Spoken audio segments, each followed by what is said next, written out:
Have you ever wondered if life has been trying to tell you something, but you've been too busy looking somewhere else? Recently, I've been thinking about that as I approach 2 years of doing Limitless. And this reflection had me thinking about the journey of what Limitless has become and what has come out of Greg as a result of pursuing Limitless. Looking back, I can definitely say that there were days just being unsure of everything that's happening. I literally didn't want to do a podcast. This was never the goal when I first started. So there was always that fear within myself that, is this really something that I want to do? It got me to try so many different things in search of an identity within myself. But even before that, I would ask myself this question a lot. Am I looking for work or am I looking for an identity? And when I go back to the journey, there was a lot of times where in trying so many different things, I found myself to always return to the same question. Does this thing make me happy? Am I doing this because Greg wants to do it? Or am I doing this because it's going to look good for Greg from the external perspective? So in those days, you go through a lot and you go through different seasons to try figure out what makes sense for you, but nothing really ever connected. And in those moments, it's so important to keep searching because whatever you have, I believe, is within you. It just has to be uncovered. The reason I say that is I would have conversations with friends, family members, and just different people where the joke was, if you want to talk to Greg, you got to schedule an hour or two before you do that because he's always so deep and always trying to have meaningful conversations, asking the right questions. And one person actually told me, you should actually start a podcast long before I ever believed I should. But I remember this moment specifically that stands out. I was going through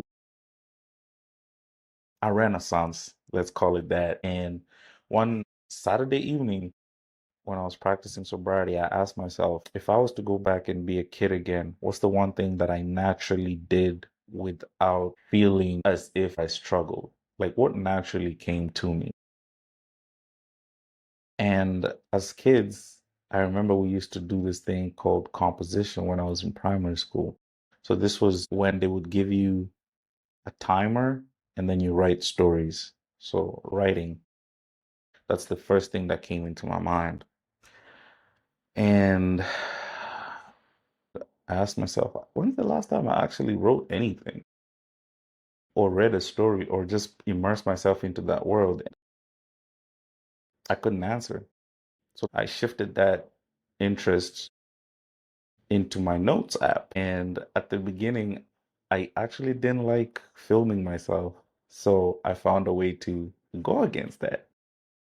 And the way I did it was I would record myself working out because I do love working out. And I would do voiceovers of what I wrote in my notes. But I realized the feedback from that was, oh my God, you speak so well. How come you think of life like this? And I had to ask myself one question. Do I really want to do this on camera? Because I was hella scared to showcase myself on camera. It's funny because right now I can look at the camera dead in the eye and say, we did it, Greg. But that's not the point. The point is, at the time, I was using an escape from putting myself out there, my face, because it felt like less attention and less pressure was on me. And also, bigger picture, failure, feel failure. If I put my face out there, if I put myself out there, it means if this thing doesn't grow to the level that I want it to grow, the failure responsibility is on me. So I feel as though I didn't listen to myself. And I ignored every single sign of what I should have been doing at the time because of the fear of failure and other fears about showcasing myself on camera. Conversation for another day if we dig deeper into the story. But the turning point came when I actually started doing the filming. I was terrible with my first few videos. I could not coherently gather more than 3 sentences. Why is this not sticking? I would always try to read the script and I would always try to be perfect. But one thing about progress and perfection is the more you consistently show up, the more you're building your confidence muscle to believe that you're capable. Experience on a resume does not come as a result of doing things perfectly. People have experiences on their resume because they dared to be beginners. And if you consistently dare to begin, you consistently dare to be an experienced individual in your field of work. So going from somebody who couldn't coherently put 3 sentences together to being someone who could actually do monologues on YouTube or Spotify for over 10 minutes, I think I could say the showing up has done good. And I'm extremely proud of that moment of growth as I reflect over the last couple of years. But outside of that, it got me to think, how am I the only one who does this? When I think about it, I started to question, why do we ignore things that come naturally to us? Something that may be very extraordinary within you from the view or the lens of other people might feel very ordinary because it's something that comes effortlessly to you. And we've conditioned ourselves to think if it does not have effort or struggle, then it's not worth it. So I started to think along those lines because that in itself doesn't make the thing feel valuable. And when I reconnect the dots looking back, when I was trying to figure out what I really wanted to pursue in life, a lot of the things that I did, chasing the corporate titles or wanting to start the business or this and that, it was basically for the recognition of the outside world, not necessarily what truly felt innately comfortable for me. We don't allow ourselves to sit in that uncomfortability because of one, insecurity of pursuing something that might not necessarily be impressive from the outside, and also just the reality of paying bills. But from my observation, you tend to see a lot of unhappiness come with that cloud of, what if I jump the gun and pursue what I want to pursue? The unhappiness stems from not pursuing what you want to pursue.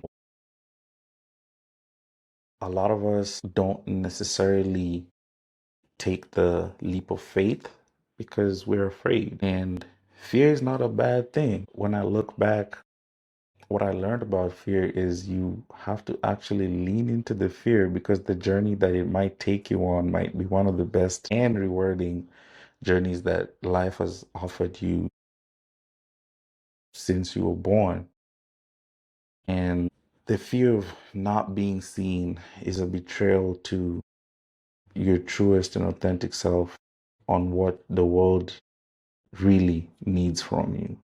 And I believe as a human race, we are at an inflection point of what it means to be human. And being human is being you. And being you is what the world needs. So I think it's very important to follow those natural pointers for what we need to do, because the cost is time, the only thing that we can never replace. Every passing minute, every passing hour, every passing week, month, year you're experiencing sunken cost, something that you'll never get back. And you'll never know if you don't dare to be a beginner, right? How many careers are we going to go through to proper external image while betraying our internal compass? How many relationships are we going to stay in because it's the safer bet rather than working on ourselves to really show up as the best version of ourselves? The energy that you expand into scenarios and situations that don't serve you to just become someone who society wants you to be instead of literally turning back to yourself. So maybe purpose in life isn't something that we discover. Maybe purpose quietly just introduces itself long before we're willing to notice it. So this week, I wanted to ask you this one question. What has life been trying to introduce to you that you've been overlooking because it came too naturally? This was your weekly reset. I hope we can all read, reflect, and rise. Please subscribe and share to anyone who might need to hear this. And also, don't forget to sign up for the weekly newsletter where I share written format for the reset. Adios.